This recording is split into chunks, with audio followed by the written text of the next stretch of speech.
وبدأت نهاية العالم.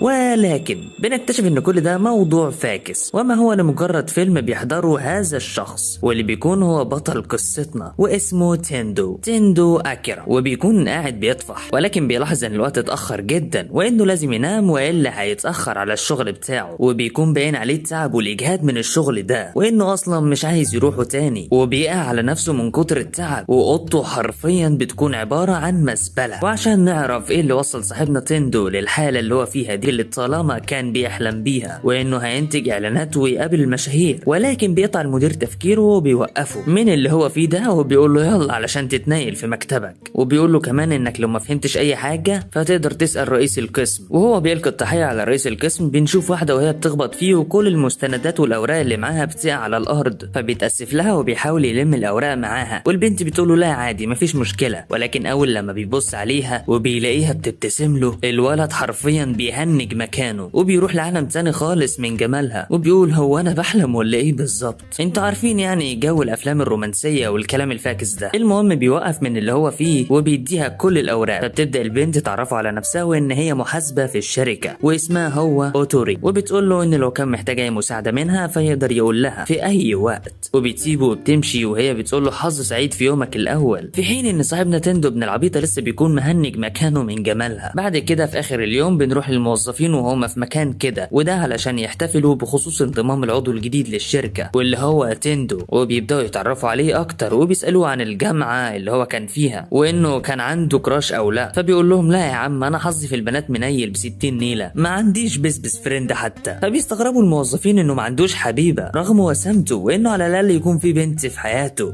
ما هو انا برضه وسيم ولكن اخشى الله علاقاته محرمه. وبيبداوا يسالوه اكتر في بعض الحاجات زي الرياضه، فبيقول لهم انه في الجامعه بتاعته كان بيمارس رياضه شبه رياضه كره القدم كده ولكن بالايد. المهم الموظفين بينبهروا منه لانهم بيكونوا عارفين الرياضه دي وبيبقوا مبسوطين انه خلاص بقى عندهم شخص يعتمد عليه. بعدها بنشوف تندو وهو بيبص على اوتوري اللي بتبص عليها كمان وبتبتسم له، فبيحس تندو ان فعلا اوتوري جمالها جامد اخر حاجه وانها كمان بتكون من نوعه المفضل، فبيقرر ان هو خلاص يجتهد في شغله ويعمل فيه نتائج كويسه، وده علشان يسيب انطباع كويس ليها عنه. بعدها بيبدأ الموظفين يدرمغوا الدنيا فوق وتحت ويطفحوا زي ما هم عايزين، وبيبدأ تندو يشكرهم على اليوم الجميل، ولكن فجأة بنشوف الموظفين بيقفوا كده بكل إحباط وإن هم خلاص هيرجعوا للمكتب تاني، وتندو لأن ده أول يوم بيكون ليه فما بيبقاش فاهم أي حاجة. بعدها بالفعل بيروحوا للشركة وبيبدأوا في العمل، وبنشوف تندو هو مش مصدق اللي بيحصل وإزاي بيشتغلوا في الوقت ده وإن ده مش طبيعي، فبيقولوا الموظف اللي جنبه ده قدامك قد إيه علشان تخلص، فبيكتشف تندو انه كان تايه في التفكير، فالموظف بيقول له خلاص 10 دقايق والاقيك خلصته. تندو بيقول له ليه يا عم؟ وبالفعل تندو بيشتغل الليل بطوله لدرجه انه بقى نايم على المكتب بتاعه زي المسطول، وحتى تاني يوم بيكتشف انه برضه هيطحن تاني، وبيقول في نفسه سيبوني شويه يا ولاد الهرمه. وفي اخر اليوم بعد ما اتفرم شغل بيقول امال انا هروح البيت امتى الله يخرب بيتكم، وبعد ما خد له يومين كاملين طحن في الشغل وما شافش في امهم النوم قدروا انه اخيرا يروح البيت، ولكن بتكون حالته حاله حرفيا لدرجة انه اترمى على السرير زي القتيل. وبيكتشف ان الشركة دي بتكون شركة استغلالية للموظفين، وبيصحى الصبح تاني يوم وبيكون مضطر انه يروح للشركة، ولكن من اللي شافه فيها ده بيكون مش عاوز يروح، بس بيفوق نفسه وبيقول ايه الهبل اللي انا بقوله ده، ولانه اختار المهنة دي بنفسه فبيقدر ان هو يعتاد على الموضوع ده لانه تعب علشان ياخد الوظيفة دي. وبالفعل بيدخل الشركة بكل عفوية وبيقول لهم ازيكم يا ولاد الهرمة عاملين ايه، وبيكون في 2 من الموظفين وهم بيتكلموا مع بعض على الفلوس اللي لهم عند الشركة مقابل العمل، فبيقول الشخص ده انه ليه حوالي 150 ساعة عمل، فبيقول له عم الله يسهل لك ده انا اشتغلت 200 ساعة. وبنشوف شخص تاني بيقول لهم بقول لكم ايه العشاء عليا النهاردة، وبنعرف يا حلوين ان الشخص ده قديم في الشركة. الله يخرب بيتكم مش جايب عيال اختي معايا انا هنا. البنت بعد ما سمعت الكلام ده بتقفل على طول، فبيتعصب عليها اكتر وبيقول لها خدي رايحة فين يا بنت انتي، ولكن بالرغم من ده بنعرف ان الشخص ده شغوف وبيحب يرشد الموظفين في الشغل. وفي السنة التانية ليه في الوظيفة بيقوم علشان يروح الشركة كالعادة، ولكن بيلاحظ إنه بقاله فترة ما استحماش وريحته منتنة لدرجة إنه مش فاكر آخر مرة استحمى فيها كانت إمتى. ولكن وهو رايح بيجيله رئيس القسم وبيقول له إن زميله ما جاش الشغل النهاردة، وحرفيا تندو بيكون هيتحول وبيقول شكل كده مش هشوف البيت تاني. ولكن بتجيله اوتوري الحتة بتاعته وبتكون جايباله الغدا لأنه بينساها كل مرة، فبيتشكرها على لطفها، ولكن بيفتكر ريحته المنتنة فبيبعد عنها. وبنعرف إن الحاجة الوحيدة اللي مصبرة تندو في الشركة دي وما خلتهوش يتجنن هي اوتوري، لأنه معجب بيها ولكن من غير ما يعرفها، وإنه بيحبها بالسر. ولكن بنعرف إن حتى اوتوري اللي بيدور على شغل تاني، ولكن حتى لو عمل كده ففي شركات هتكون ألعن من كده بكتير. ونيجي بقى للسنة الثالثة واللي فيها بنشوف الجحيم كله، وبنشوف مدير الشركة بتاعه وهو بيطلب منه إن هو يعدل الإعلان. تندو بيقول له يا عم حرام على أهلك، دي المرة ال15 عدل في أمه، بس المدير بيهدده وطبعا بيعدله من تاني، وهو حاسس نفسه إنه في ذل وجحيم لا ينتهي وخلاص فقد الشغف نهائيا. وبيروح وبيحضر نشرة الأخبار وبيشوف إنه مش هو لوحده اللي بيحصل معاه كده، وإن الشركات الاستغلالية بتستغل الموظفين بشكل رهيب، ويمكن ألعن منه لدرجة إن هم بينتحروا وبيترمي علشان ينام وبيتمنى إنه ما يصحاش تاني. وبعد ما بيصحى بيكون خلاص اتجنن وبيخرج بره الشقة، ولكن بيلاقي ظرف في الباب مكتوب فيه إنه لازم يدفع أجرة الدراجة بتاعته. وبالفعل بيروح لمكان صاحب الإيجار ولكن مفيش حد بيرد، وبيلاحظ إن اللي هو فيه وإنه بيلاقي في حد بياكل في صاحب الإيجار، ولما بيبص عليه بينصدم أكتر، ده طلع زومبي يا جدعان. الزومبي لسه هيهجم عليه بس بيهرب منه بسرعة، وطبعا بيكون مش عارف إيه اللي بيحصل وبيجري زي المجنون، ولكن بينصدم من مجموعة زومبي أكتر فبيفلق منهم وبيكون هيموت من الرعب. وبيقول في نفسه هو إيه اللي بيحصل، هو أنا بحلم ولا إيه؟ وهو بيجري بيلبس في الباب وبيتعور في دماغه، فبيعرف إن فعلا دول بيكونوا زومبي حقيقيين وبيهرب منهم. ولكن وهو ماشي بيقول ثواني، بما إن الزومبي ملت المدينة كلها والدنيا خربت فده معناها حاجة واحدة، وهو إن مفيش شغل تاني. وحياة أمك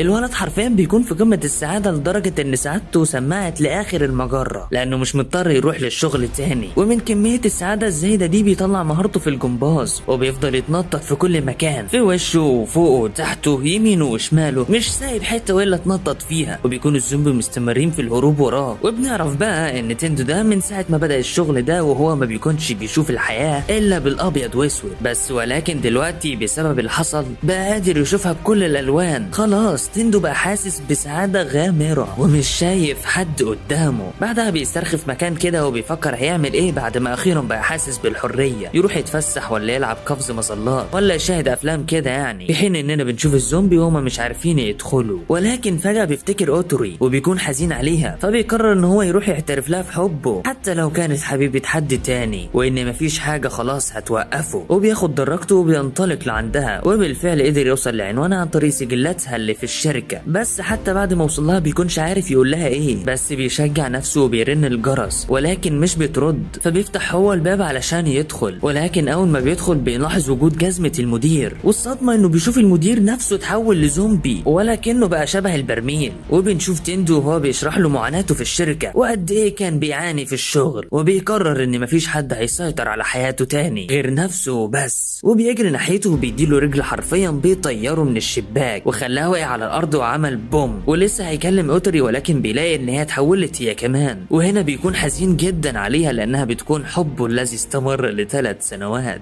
وانه طالما كان مجنونا بحبها ولكن خلاص هي دي الحقيقة المرة ولازم يتقبل الامر. وبتبدا مع حب الاول. بعدها في اخر اليوم بنشوفه وهو بيدفع واحدة بيبسي وبيكون مش مصدق نفسه انه فعلا مفيش شغل بكرة، وان ده اشبه بحلم بالنسبة له. بس خلاص هو بيبدا يستمتع بحياته زي ما هو عاوز وسط الزومبي ابن المتخلفة، وخلاص كده حياته اتدمرت، ده في نظرنا احنا، انما بالنسبة له فهو بدأ حياة جديدة. بعدها بنشوفه هو في العمل ولكن بيكون في حالة مش كويسة نهائي، وبنشوف كمان رئيس القسم بتاعه عمال بيصرخ وبيزعق في الموظفين اللي في الشركة وبيخبط على المكتب وايده كلها بتبقى دم، في حين ان تندو وسامع كل الكلام ده بيكون هينفجر من كمية الضغط الرهيب من الشغل ومن اللي بيحصل، بس بيفهم من اللي هو فيه وبيقول زي العبيط انا اسف يا رئيس، ولكن بيعرف ان ده كان مجرد كابوس. واول ما بيبص على غرفته عرف انه اصلا مش محتاج يروح للشغل، حرفيا الشغل عمل للولد ده هستيريا في دماغه، وبيروح لعند البلكونه وبيصرخ زي الاهبل وبيقول صباح الخير ايها الزنبل اللعناء. وطبعا ده لانهم عمالين يزيدوا بشكل مش طبيعي وبسرعه كبيره، بس صاحبنا تندو بيكون عاملهم زي الزباله وبيرمي اكياس الزباله عليهم، وبنشوفه هو عمال ينظف ويمسح ويكنس في شقته وكمان يغسل بيغسل هدومه اللي بقالها سنين من التنة. حرفيا الشقة بتاعته بقت بتلمع وخلاص على سنجة 10، وبيقول ياه ده الواحد كان عايش في مزبلة والله بسبب الشغل ده. وبيكون في قمة السعادة وبيقول ده انا بقيت في نعمة. وبيروح عند التلاجة علشان يجيب مشروبه المفضل اللي بعد ما شربه بيكون في قمة السعادة التي لا توصف، ده لدرجة انه بيطلق عليه اسم مشروب السعادة. وبنشوفه كمان وهو بيحضر نشرة الاخبار اللي تتكلم عن اخبار المدينة اللي باين عليها الخراب والدمار في كل مكان بشكل لا يصدق بسبب انتشار الزومبي ده. حتى الاستوديو بتاع نشر الاخبار تم اقتحامه وتدميره من قبل وحوش الزومبي الملاعين. وبعدها بقى حاسس بشوية خطورة بسبب اللي بيحصل وقد ايه دي حاجة خطيرة، ولكن هو بيتكلم مع نفسه بيلاحظ ان مشروبه المفضل خلص، فبيروح علشان يجيب واحدة تانية من التلاجة ولكن بيلاقيه خلص. بينصدم وبيكون هيتجنن بمعنى الكلمة لان ده مشروب الحياة بالنسبة له. فبيضطر انه يروح ويخرج في المدينة عشان يجيب مشروبه المفضل من تاني، ولكن اول ما بيبص من البلكونة بيلاقي واحدة من الزومبي بتبص عليه اللي هو انا هقرمك يعني هقرمك. فبيخاف وبيدخل تاني، بس اول ما بيبص على مشروب الحياة بيقول لا ما بدهاش بقى انا لازم اخرج. بعدها بنشوف 2 من الاشخاص والزومبي بيحاولوا يقتحموا المكان عليهم عشان يعملوا معاهم الصح، وبيكونوا هما الاتنين خايفين جدا منهم ومش عارفين يعملوا ايه في الورطة اللي هما فيها دي، وان كده خلاص انتهى امرهم. فبيروح زوج عند البلكونة عشان يطلب المساعدة من اي حد بره، ولسه هينده على حد فجأة بيلاقي صاحبنا تندو وهو بينزل من على ماسورة العمارة زي الحرامية. واول ما بيبصوا لبعض في لحظات من الصمت كل واحد فيهم بيصرخ في وش التاني زي المجانين، حتى مراته هي كمان بتصرخ لانهم كانوا فاكرينه زومبي، بس بعدها بيفهموا تندو ان هو مش زومبي ولا حاجة وكان بيهرب من الزومبي اصلا. الراجل بيكون طيب معاه وبيقول له خلاص تعالى اتخبى معانا احنا هنا في امان. فبيقول له تندو يا عم تنيل انت مش شايف المدعكة اللي عندك جوه دي؟ وبعدين انا لازم اروح علشان عايز اجيب شوية حاجات، عايزين حاجة اجيبها لكم معايا. فبيقول له طالما ما عندكش مانع خلاص هات ورقة اتولدت معاك علشان الورق اللي هنا خلص والمصلحة باظت خالص، واكيد انتوا عارفين ايه هي المصلحة يعني. فبيقول لهم خلصانة. هو بالفعل بيروح للسوبر ماركت، ولكن هو ماشي بعجلته بيلاحظ ان الزومبي بيهجموا عليه وان كمان اعدادهم زادوا بشكل كبير، ولكن هو عنده انه يموت ولا يعيش ثانية واحدة بدون مشروب والحياة بتاعه. بعدها بيوصل للسوبر ماركت ولكن بنلاحظ وجود كاميرا متركبة على دراجة، والظاهر ان في حد بيراقب المكان. وبنشوفها كمان وهي بتصور تندو وهو داخل السوبر ماركت وكان عمال يغني زي اللهبل، وهو بيغني زي اللهبل كده بيلاحظ وجود بنت في المكان وبيعرف ان هي ما تحولتش لزومبي، ولكن كل اللي همه انه حس بالاحراج لانه كان بيغني زي العبيط. بيحاول يتعامل معاها بشكل طبيعي وبيفضل يتكلم معاها بخصوص الزومبي وكده، ولكن مش بتديله اي اهتمام اصلا ومش بترد عليه وبتمشي وبتسيبه يتكلم مع نفسه. بس بيروح لها وبيطلب منها تديله رقم موبايلها علشان يتواصلوا مع بعض، بس مش بترد عليه وبتطلع جهازها وبتسأله عن سبب مخاطرته بكل حاجة علشان بس يشتري شوية حاجات ما تستاهلش اصلا انه يضحي بحياته علشانها، وبترفض انها تدي رقمه لشخص مستهتر زيه وما بيعرفش حتى ان هو يحلل المخاطر وان ده هيأثر على حياتها هي كمان. وطبعا هو مش فاهم من امها اي حاجة، ولكن هما بيتكلموا تندو بيلاحظ ان الزومبل بدأت في اقتحام المكان اللي هما فيه. المشكلة رغم الاقتحام اللي بيحصل عليهم ده البنت العبيطة دي بتكون لسه مستمرة في كلامها عن النجاة من الزومبل. بيهجموا عليها وخلاص هيوصلوا لها، تندو على طول بيروح وبيقف قدامها علشان يتصدى ويحميها منهم، ولكن فجأة بنشوفه وهي بتمسكه من هدومه وبيترموا هما الاتنين بعيد عنهم والزومبل لسه هيهجموا عليهم، ولكن بننصدم بشاحنة كبيرة بتكسر هم السوبر ماركت على الزومبي وبتدمرهم حرفيا، وبيحصل جو رومانسي بينهم هما الاتنين ولكن بتسيبه وبتمشي. وهو بيكون لسه مهنج من اللي حصل ده، بس بيقوم علشان يشكرها على انقاذها ليه وبيلاقيها سرقت العجلة بتاعته وهربت بيها. بيقول لها يا بنت الحرامية طب انا هروح ازاي دلوقتي الله يخرب بيتي. بس بيفهم سبب كلامها عن المخاطر وانه لازم يفكر في الحاجة قبل ما يعملها وما يتصرفش بغباء كده، وبيكون مبهور جدا بيها وجمالها وبيسأل اذا كان هيشوفها تاني ولا لا، بس بيلاحظ ان الزومبي خلاص ملت المكان ولازم يهرب والا هيتعمل منه بطاطس محمرة. بس بيكون مش لاقي حاجة يهرب بيها، ولكن بيلاقي حتة هارلي اللي من ايام جدي وجدك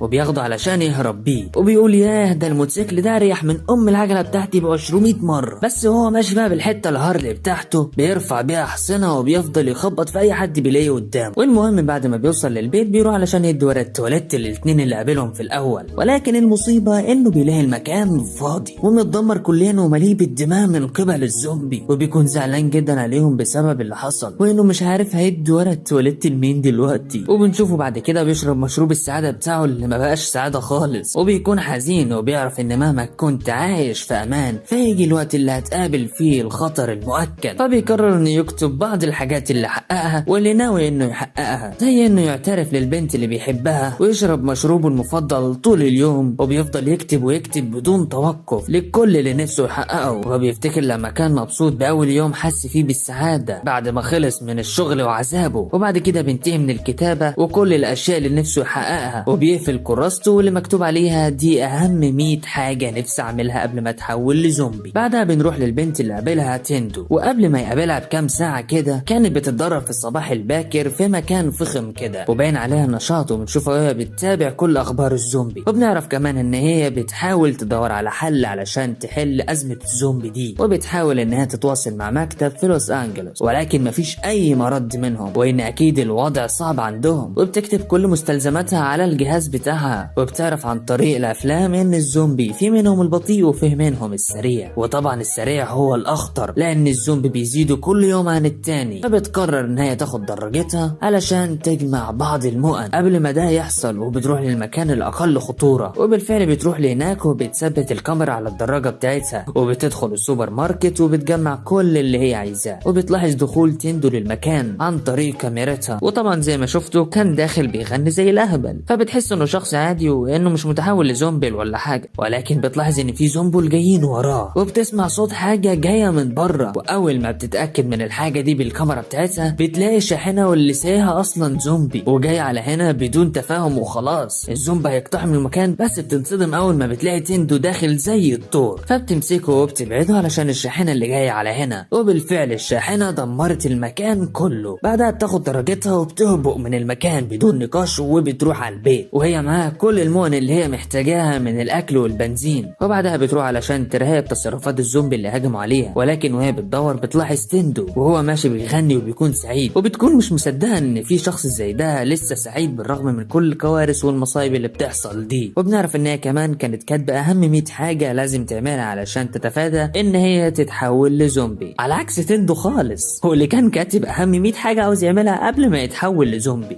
مش عارف، سبحان الله. وبس كده، فاللي متحمس يعرف باقي الاحداث يشترك في القناة ويتأكد انه مفعل الجرس علشان نعرف اذا كان هيقدر يحصل على اللقاء تاني بينه وبين البنت دي ولا لا. وفي الجهة التانية بيكون معلم تندو راكب الحتة الهارلي بتاعته وماشي بكل ثقة في وسط الزومبي، وبيقول ما اعتقدش ان انا هموت بالسهولة دي لان مش هيحصل قبل ما اجيبك من قفاك يا كينشو. واهدوا عليا بس، هتعرفوا مين كينشو ده حالا. بس قبل ما نعرف مين كينشو ده هرجعكم فلاش باك صغنن كده، واللي بنشوف فيه تندو وهو عمال يلعب في دانه وفرحان ان هي طلعت، بس ما بتعجبهوش لان هي لسه صغيرة، فبيروح بيرسم على وشه علشان تبان اكتر، بس الموضوع ما بيعجبهوش فبيفكس له وبيشطب ده من قائمة الاحلام وبيروح يشيلها ولا كأن حاجة حصلت عادي يعني. بعدها بتوصل رسالة من التليفون واللي بنعرف بيها ان الشبكة رجعت تاني، وعلى طول هو بيفهم ده ويقرر ان هو يدخل على التليفون ويدعو اصحابه اللي ما كانش بيخرج معاهم ولا بيقابلهم بسبب الشغل، وبيقرر ان هو يبعت لهم رسائل علشان يقابلهم، وبيفضل قاعد شوية كده مستني اي حد يرد عليه. ولما بيفتح الشباك بتاعه بيلاحظ ان الزومبي بيزيدوا كل يوم عن التاني وبطريقة جنونية شوية، فبيقف في لحظة ادراك كده وبيحس فعلا ان هو ضيع وقت كبير وندم ان هو ما كانش بيقابل اصدقائه، وكان دايما بيرفض دعواتهم للمقابلة والاحتفال. وبيفتكر واحد من اصحابه انه كان بيقول له انه لازم يوقف شغل في الشركة اللي هو فيها دي، فعلى طول بيعمل له مكالمة وبيقول في نفسه اكيد من المستحيل ان شخص زي ده هيموت، وبيقول اكيد الولد ده لسه لحد دلوقتي بتاع نسوان، اما شوفوا نظبط مع اي بنت دلوقتي. والله انا لسه حاسس ان الولد ده لسه مستوعبش ان هو فعلا بينتهي حرفيا. وفي الجهة التانية بقى في فندق ما بنشوف شخص كده واللي بيبص من الباب بتاعه على الطرقة واللي بيلاقي فيها حشد من الزومبي واقفين بره مستنيينه علشان يقرموه، فبيقفل الباب عليه وبيقعد يحاسبن وبيقول انا عملت ايه؟ مفيش اي مكان اقدر اهرب منه من ام الجحيم اللي انا فيه ده. وابشركم يا جماعه هو ده كينشو، وبنعرف ان هو بقاله 3 ايام محبوس في الاوضه دي، ده كمان خلص منه الاكل وما عادش معاه غير ميه، لا وكمان معاه في نفس الاوضه زومبي متحول، وما تسالونيش مين دي قبل ما تتحول لزومبي. ساعتها بقى بتوصل له مكالمه من تندو، اول ما بيفتح ليه بيقول له ازيك يا اسطى عامل ايه فينك كده ولا فين اراضيك؟ كنا عايزين بس نخرج شويه وبتاع نتمشى كده نشقط نسوان. قال له قول لي صحيح هو مال صوتك عامل كده ليه؟ فبيستغرب كينشو لانه قاعد في اوضته عمال بيموت من التعب والخوف، وهو بيقول له نخرج ونتمشى شويه ولا كأن في حاجه بتحصل يعني صباح الفل. فبيقول له تندو ما تقلقش اما نتقابل احكي لك على كل حاجه، قول لي انت بس عنوانك فين. فبيقول ان هو في مكان اسمه شينكوكاي في فندق ما، ومستحيل يخرج من المكان ده بسبب اعداد الزومبي المهوله اللي في المكان. فبيقول له تندو لا يا اسطى ولا مستحيل ولا بتاع، ابعت انت بس الموقع بتاعك وانا هجيلك ما تقلقش. وعلى طول تندو ما بيستناش وبيركب الحته الهارلي بتاعته، هو بيفتكر بقى ذكرياته مع صاحبه كانشو ده وايام الجامعه والايام اللي قضوها مع بعض، وانه كان شخصيه ملفته للانظار، وكان كمان كلامه بيأثر بشكل كبير. وبيفتكر كمان الايام الحلوه اللي قضاها معاه، وانه بعد ما مسك الشغل في الشركه قابل كانشو واللي كان بيحكي له على سهوله عمله عكس شغل تندو، وكمان بيوري له الاكس بتاعته الجديده. والظاهر يعني انه مبسوط عكس تندو اللي كان مطحون في الشغل بتاعه ومش لاقي وقت حتى ينام فيه، وبيتضايق من كلام صاحبه عن حياته وان هي جميله ومش عارف ايه. فبينصحه كانشو انه يسيب الشغل ده ويدور على شغل تاني، بس في النهايه بيتخانقوا وبيسيبوا المكان لان تندو حس بالاهانه من صديقه لان حياته بقت افضل منه. وقتها بقى بيكون تندو شايل الحته الهارلي بتاعته وماشي على اقصى سرعه متجه ناحيه صديقه كانشو علشان ينقذه. في الجهه التانيه بقى واللي بنشوف فيها كانشو هو محبوس في غرفته، وبنسمع صوت انذار عربيه واللي بسببها يتجه ليها اغلبيه الزومبي، وده اللي بيجذب انتباه الزومبي اللي موجودين في الفندق ناحيه العربيه. وبنعرف كمان ان الصوت ده مقصود من شخص ما علشان يجذب الزومبي ناحيه العربيه. وبعد ما الزومبي اتلموا على العربيه بيطلع واحد كده من نافوره الميه واللي هو اصلا تندو، وبتكون روحه هتطلع بسبب ان هو بقاله فتره في النافوره، وبياخد بعضه وبيطلع لصديقه واللي اصلا بيكون طلع هو من الغرفه وبيشوف اللي بيحصل. وفجاه بيلاقي تندو في وشه، وفي لحظه ما هو مستغرب ومندهش بيكون تندو بيعيط وبيقول له انت كان عندك حق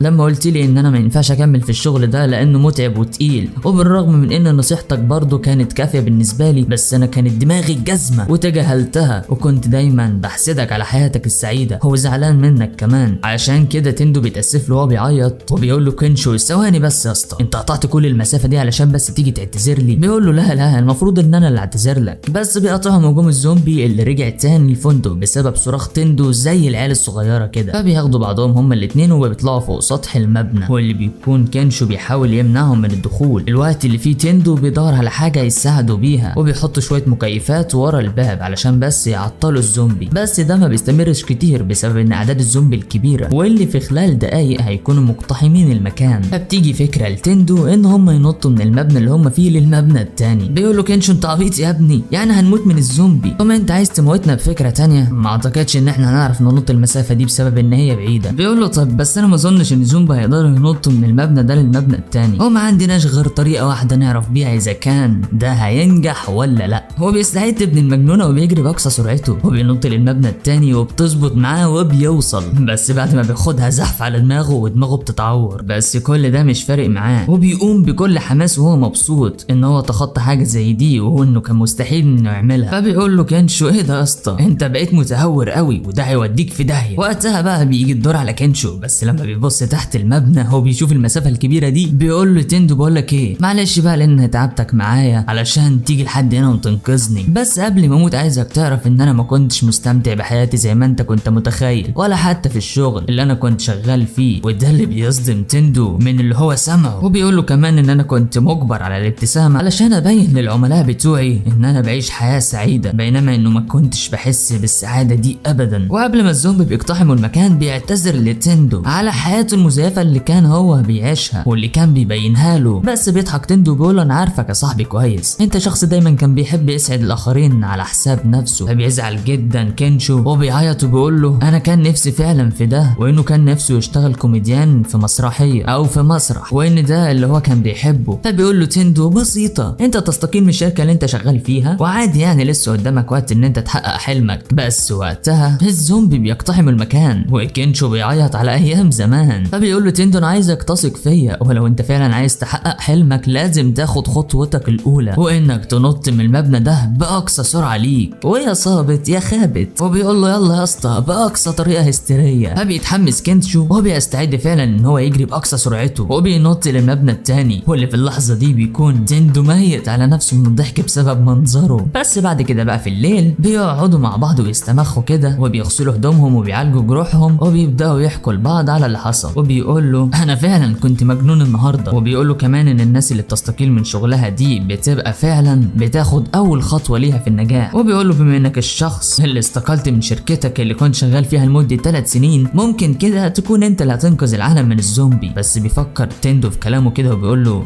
ما اعتقدش يا اسطى، مستحيل اصلا اكون انا الشخص ده. وبيضحك كنشو عليه وبيضحكوا هما الاثنين مع بعض. وبالنهايه تندو بيشطب على واحده من امنياته اللي كان عايز يحققها. فتتوقعوا ايه هي الامنيات اللي هو نفسه فيها وعاوز يعملها تاني؟ وهل هيقدر يختم ال100 امنيه دول قبل ما يتحول لزومبي ولا لا؟ وبصراحه كده يا جدعان اللي بتبقى ماشيه معاه بالحظ ده هو اللي بيكسب. متحمس اشوف باقي الحلقات معاكم ومغامرات تندو المجنونه بتحقيق احلامه. كل ده واكتر هنعرفه في الحلقات الجايه ان شاء الله. ما تنسوش تشتركوا بالقناه وتتاكدوا ان انتم فاعلين الجرس علشان يوصلكم كل جديد، وتعملوا لايك للفيديو وتصلوا على النبي عليه افضل الصلاه والسلام. الى هنا كان فيديو النهارده، اشوفكم الفيديو الجاي على خير وبيس.